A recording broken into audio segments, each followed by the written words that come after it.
नमस्कार।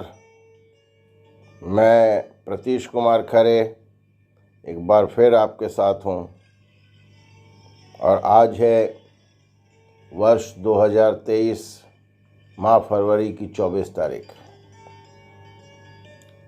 जैसा कि हम आपसे पहले भी बात करते आए हैं और हमारी बातचीत आपसे होती है इंडस्ट्रियल सेफ्टी के बारे में, औद्योगिक सुरक्षा के बारे में, तो आज जो हमने विषय चुना है वो है भारत में औद्योगिक सुरक्षा परिदृश्य और संबंधित विधान। ये जो विभिन्न स्रोतों से जो मैंने इकट्ठा किया है वो मैं आपके साथ शेयर करना चाहता हूँ,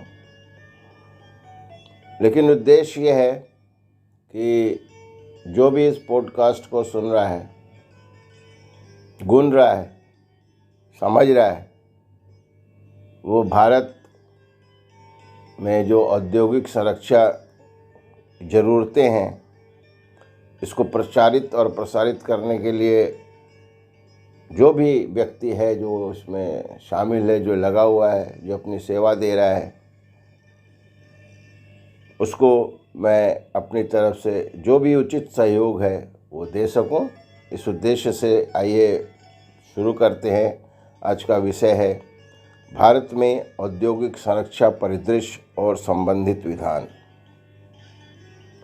औद्योगिक सुरक्षाओं की ज़रूरत तभी से शुरू हुई, अब मेरे पिछले पॉडकास्ट में सुनेंगे कि जब से जो औद्योगिक रिवॉल्यूशन क्रांति शुरू हुई और उद्योग आना शुरू हुए और आवश्यकता महसूस होने लगी, जब दुर्घटनाएं बढ़ने लगीं, और भारत में आज हम कहाँ पे हैं और हमारे जो संबंधित जो सरकारें हैं वो क्या कर रही हैं, और सेंट्रल गवर्नमेंट और स्टेट गवर्नमेंट इसको किस तरह से अपना सहयोग प्रदान कर रही है जिससे कि जो काम करने वाले जो कर्मचारी हैं वो सुरक्षित रहें, और क्या हुआ है, आगे क्या करना है, इस विषय पे हम लोग बात करेंगे। औद्योगिक दुर्घटनाओं की बढ़ती घटनाओं और सुरक्षित कार्य वातावरण को बनाए रखने के महत्व के बारे में बढ़ती जागरूकता के कारण हाल के वर्षों में भारत में औद्योगिक सुरक्षा पर महत्वपूर्ण ध्यान दिया गया है।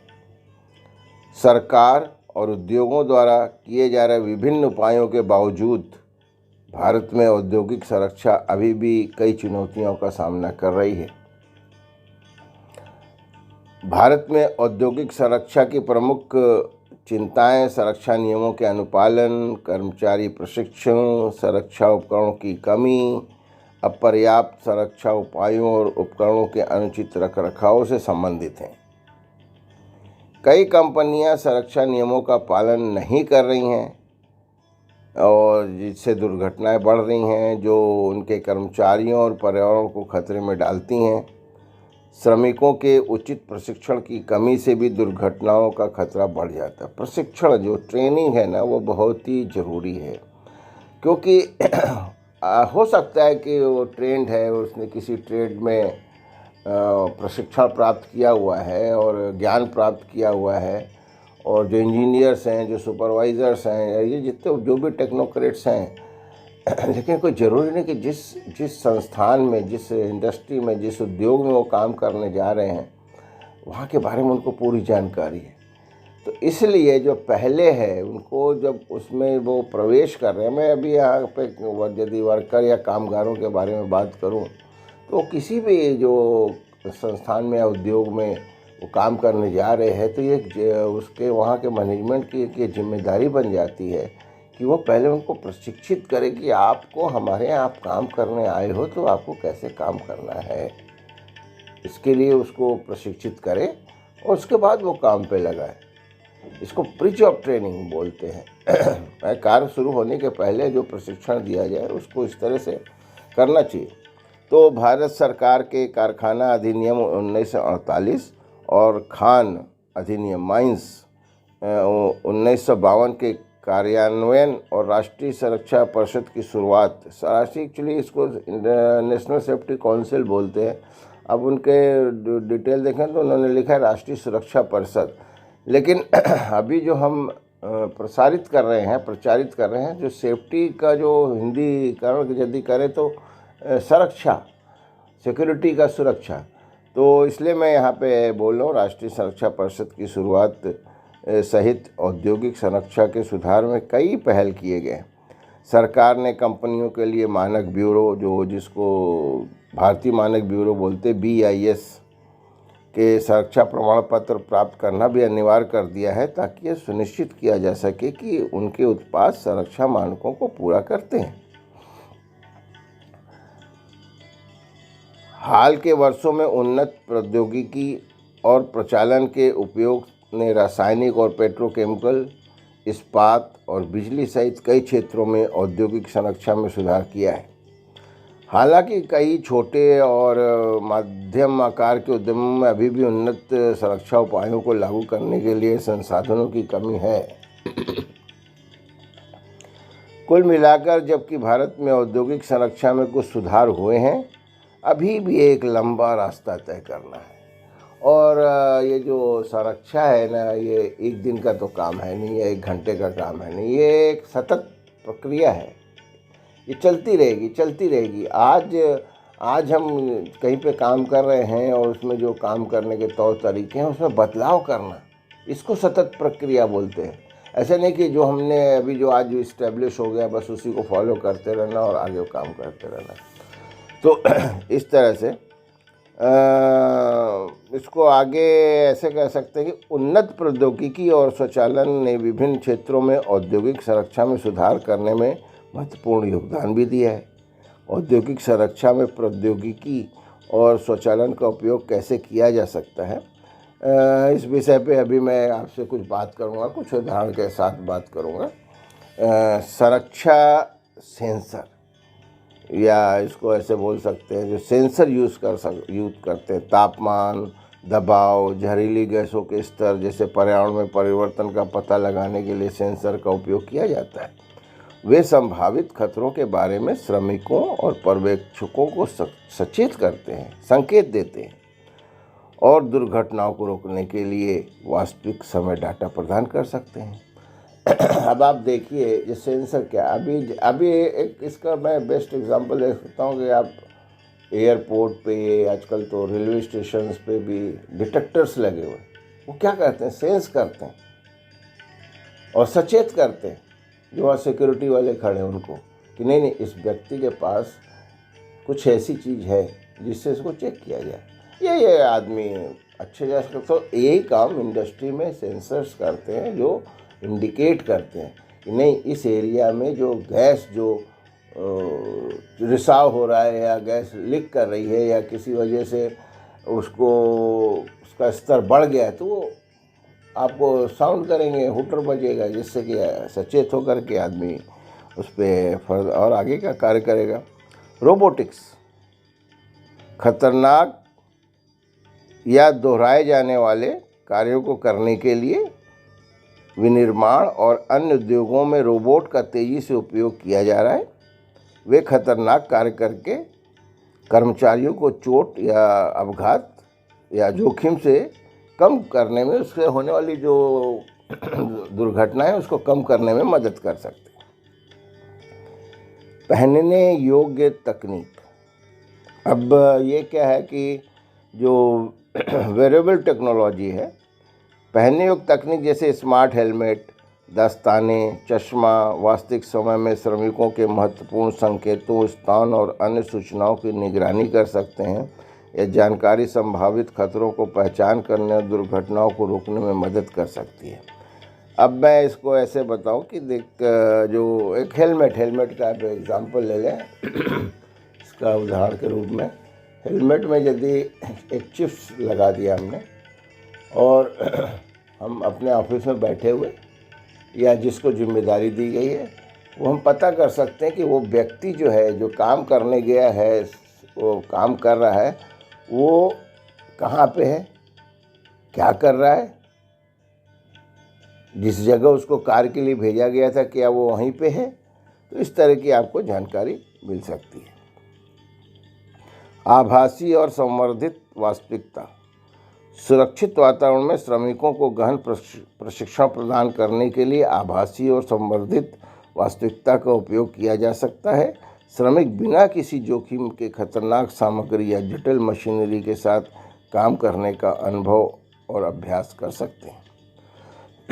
अब आभासी संवर्धिता वास्तविकता ये है क्या, ये मैं आपको बताता हूँ।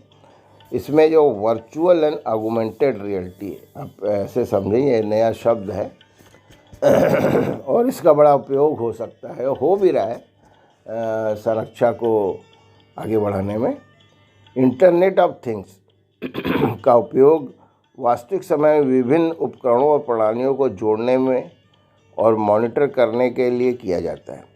यह संभावित सुरक्षा खतरों को पहचान करने, उत्पाद या का अनुकूलन करने और दुर्घटनाओं को रोकने में मदद कर सकता है।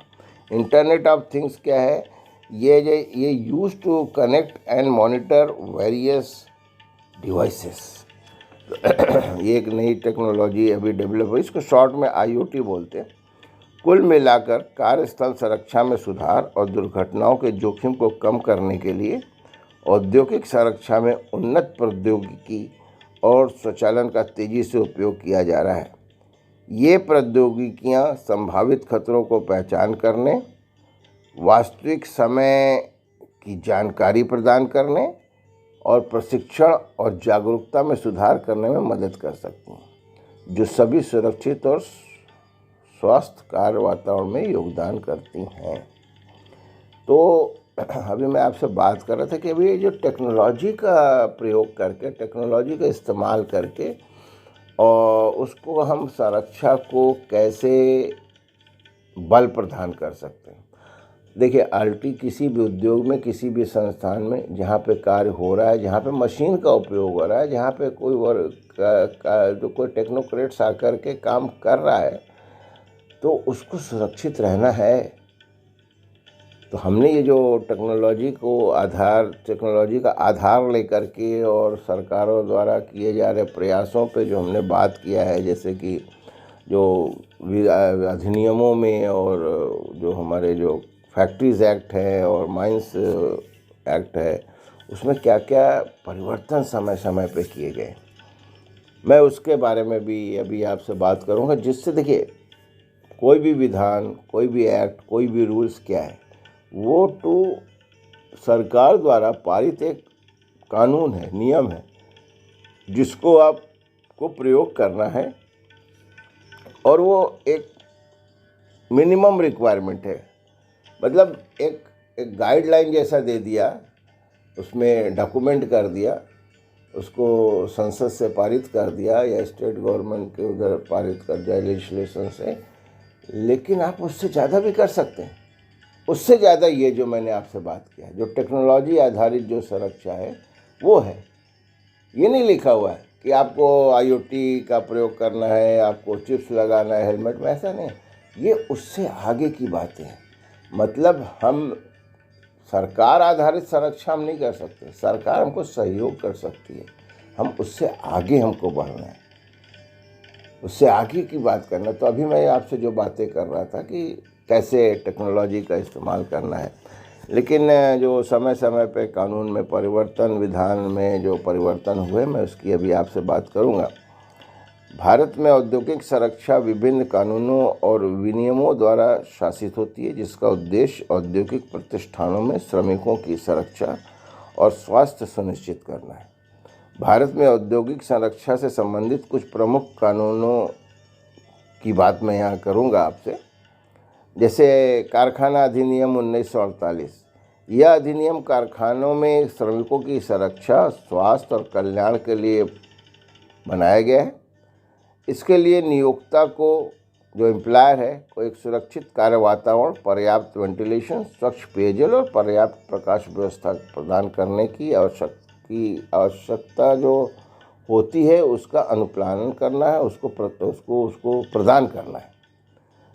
अधिनियम सुरक्षा नियमों का अनुपालन सुनिश्चित करने के लिए सुरक्षा अधिकारियों की नियुक्ति और सुरक्षा समितियों के गठन का भी आदेश देता है। इसमें ऐसा एक प्रोविज़न है, जो इसकी जो विभिन्न धाराएं हैं, जो सेक्शंस हैं, उसमें ये लिखा हुआ है। अब खान अधिनियम की मैं बात करता हूँ। यह अधिनियम खानों में कार्यरत श्रमिकों की सुरक्षा, स्वास्थ्य और कल्याण को नियंत्रित करता है। इसके लिए नियोक्ता को सुरक्षित काम करने की स्थिति, और जैसा कि मैंने जो फैक्ट्रीज एक्ट 1948 में बताया, वेंटिलेशन, प्रकाश की व्यवस्था, स्वच्छ पेयजल प्रदान करने की आवश्यकता, ये भी उसमें करना है, और सुरक्षा समितियों का गठन करने जैसे भी उसमें उस विस्तार से बताया गया है कि आपको कैसे है। अब पेट्रोलियम इंडस्ट्री जो है, पेट्रोलियम प्राकृतिक गैस नियामक बोर्ड बनाया गया है 2006 में। यह अधिनियम पेट्रोलियम और प्राकृतिक गैस उद्योग की संरक्षा, स्वास्थ्य और पर्यावरणीय पहलुओं को देखरेख के लिए ये नियामक बोर्ड बनाया गया है। और रासायनिक दुर्घटनाएं भी इस जगह मुझे याद आ रहा है, 1984 में आपको याद होगा भोपाल में एक बहुत बड़ी दुर्घटना, बहुत त्रासदी हो गई थी, और जिसने पूरा सोच बदल दिया जो केमिकल इंडस्ट्रीज़ हैं उनके बारे में। तो इस तरह की जो फिर उसके बाद ये तैयारी की गई, और रासायनिक दुर्घटनाएं, उसके लिए आपातकालीन योजना बनाना, तैयारी करना, कैसे आपको अपने को तैयार करना है। हम समय समय पर मॉकअप करते रहते हैं, उसकी ड्रिल करते रहते हैं। और ये 1996 में ये नियम खतरनाक रसायनों से निपटने के लिए सुरक्षा मानकों और आपातकालीन प्रक्रियाओं को ये निर्धारित करता है। ये जो बनाया गया है भारतीय बॉयलर विनियम 1950, ये नियम बॉयलरों के डिज़ाइन, निर्माण और संचालन के लिए सुरक्षा मानकों को निर्धारित करता है। भारतीय परमाणु ऊर्जा भारतीय जो अधिनियम है 1962, और इसमें आधारित जो रूल बनाए गए हैं, जो इसको बोलते हैं एटॉमिक एनर्जी फैक्ट्री रूल्स 1996, तो ये जो रूल बनाया गया ये आधारित है परमाणु ऊर्जा अधिनियम 1962 पर। यह अधिनियम परमाणु ऊर्जा उत्पादन की सुरक्षा, स्वास्थ्य और पर्यावरण पहलुओं को नियंत्रित करता है। पर्यावरण संरक्षा अधिनियम 1986, यह अधिनियम इसका उद्देश्य है पर्यावरण की रक्षा और सुधार करना। यह प्रदूषण की रोकथाम और नियंत्रित के लिए प्रावधान करता है। और उसके बाद अभी कर्मचारियों के लिए जो कंस्ट्रक्शन सेक्टर में काम करते हैं, जो निर्माण स्थल पे काम करते हैं, उनके लिए भी सरकार ने एक पारित किया है कानून, जिसको बोलते हैं BOCW। और इस पे जो आप ऐसे बोलोगे, जो बिल्डिंग निर्माण चल रहे हैं, इस सब के लिए ये कानून बनाया गया है, और उसके अंतर्गत उनको विभिन्न सुविधाएं प्रदान करना पड़ता है। इन कानूनों के अलावा मैंने आपको बताया नेशनल सेफ्टी काउंसिल श्रम और रोजगार मंत्रालय के तहत एक स्वायत्त निकाय सुरक्षा जागरूकता को बढ़ावा देती है और सुरक्षित और स्वस्थ कार्य वातावरण सुनिश्चित करने के लिए श्रमिकों, नियोक्ताओं के लिए प्रशिक्षण कार्यक्रम प्रदान करती है। प्रशिक्षण बहुत जरूरी है। जो ट्रेनिंग है, प्री जॉब ट्रेनिंग आप जिसको बोल सकते हैं, या इंट्रोडक्टरी ट्रेनिंग जिसको बोल सकते हैं, इंडक्शन ट्रेनिंग बोल सकते हैं, सब मिला के जब आपके संस्थान में कोई भी व्यक्ति आ रही है, मैं तो ऐसे बहुत से संस्थान की बातें कर सकता हूँ जहाँ पे जो विजिटर्स आते हैं उनको भी प्रशिक्षित किया जाता है, और उसका जो टेक्नोलॉजी का इस्तेमाल करके उनको बताया जाता है कि जब आप इस प्लांट में अंदर जा रहे हैं तो आपको किन किन बातों का ध्यान रखना है, और आपको वापस आते हुए आपको कैसे सुरक्षित रहना। मतलब आप हमारी प्रेमाइसेस में, आप हमारे प्रांगण में आप घूम रहे हैं तो आपको कैसे सुरक्षित रखना है। बहुत से परिवर्तन हुए हैं और बहुत सी जागरूकता भी आई है, और आज मैं समझता हूँ भारत एक ऐसी स्थिति में है, या जो हमारे सार्क कंट्रीज़ हैं उनने बहुत कुछ सुरक्षा के बारे में ध्यान देना शुरू किया। इसका परिणाम भी आ रहा है। जो दुर्घटनाओं की बारंबारता, जो फ्रिक्वेंसी रेट है, उसमें भी कमी आ रही है। दुर्घटनाओं की सीवियरिटी, ऐसे मैं बहुत से प्लांट मैंने विज़िट किए हैं, मैंने देखा है कि आपको उसमें प्रवेश करती आपको एक सुकून सा मिलता है।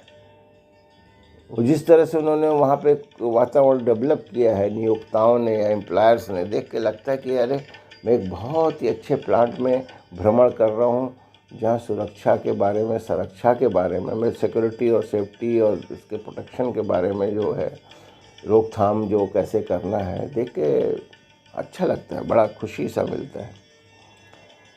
तो मैं अभी थोड़ी और आगे आपसे बात करता हूँ और ये बताता हूँ जो समय समय पर जो परिवर्तन किए गए हैं और विशेष रूप से जो कारखाना अधिनियम 1948 है और फैक्ट्रीज एक्ट 1948 में समय समय पे जो सुधार किए गए, मैं अभी थोड़ा उसके बारे में आपसे बात करता हूँ।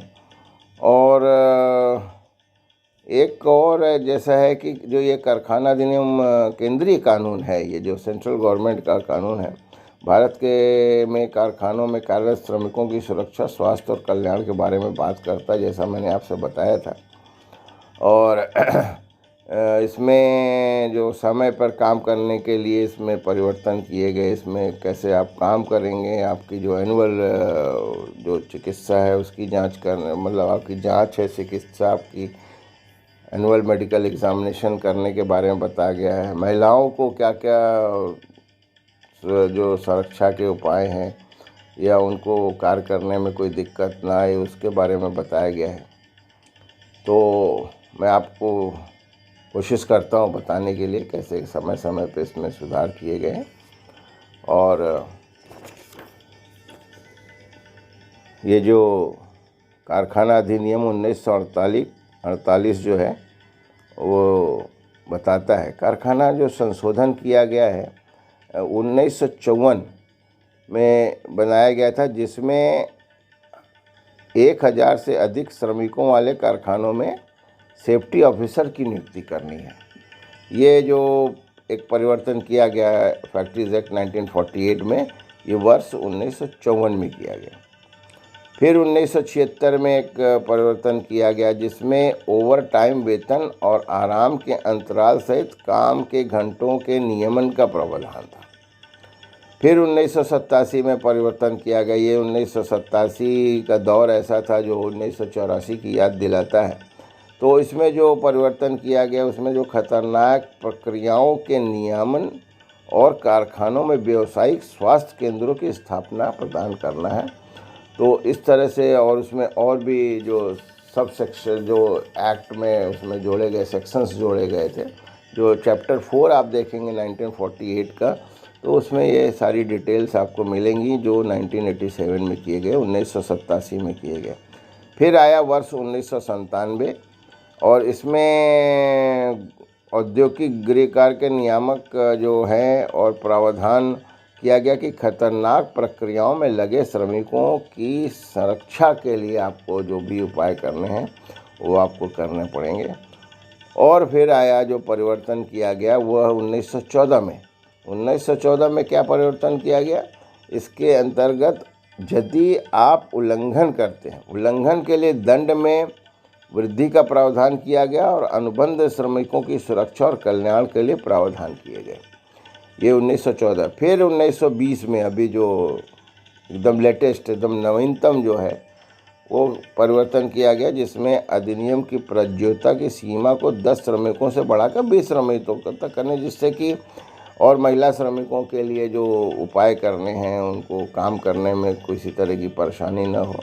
ये 1920 में परिवर्तन किया गया। तो मैं अभी आपसे जो अभी इतनी बातें मैं कर रहा था भारत में औद्योगिक सुरक्षा परिदृश्य और संबंधित विधान और सरकार जो समय समय पे जो परिवर्तन किए गए हैं फैक्ट्रीज एक्ट 1948 में, तो ये एक प्रयास था, एक कोशिश थी आपसे बात करने की और आपको ये बताने की कि सुरक्षा की सिनेरियो क्या है, जो सुरक्षा की जो परिदृश्य भारत में क्या स्थिति है और जो संबंधित विधान में वो समय समय पर उन पर क्या परिवर्तन किया गया।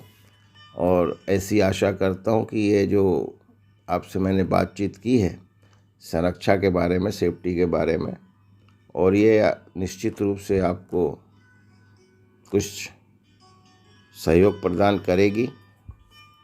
और यदि ऐसा प्रयास जो है और इससे किसी भी संस्थान में, किसी भी इंडस्ट्री में दुर्घटनाओं को रोकने में, दुर्घटनाएं न हो, अपघात न हो, और यदि ये पॉडकास्ट ऐसा सपोर्ट करता है और ये फलीभूत होता है, मैं ऐसे बोलूँगा, इसका कॉन्सिक्वेंस इस तरह से आता है और आप कुछ इसको सुनने के बाद अपने संस्थान में, अपने इंडस्ट्री में, अपने उद्योग में इसका उपयोग करते हैं तो बड़ी खुशी होगी।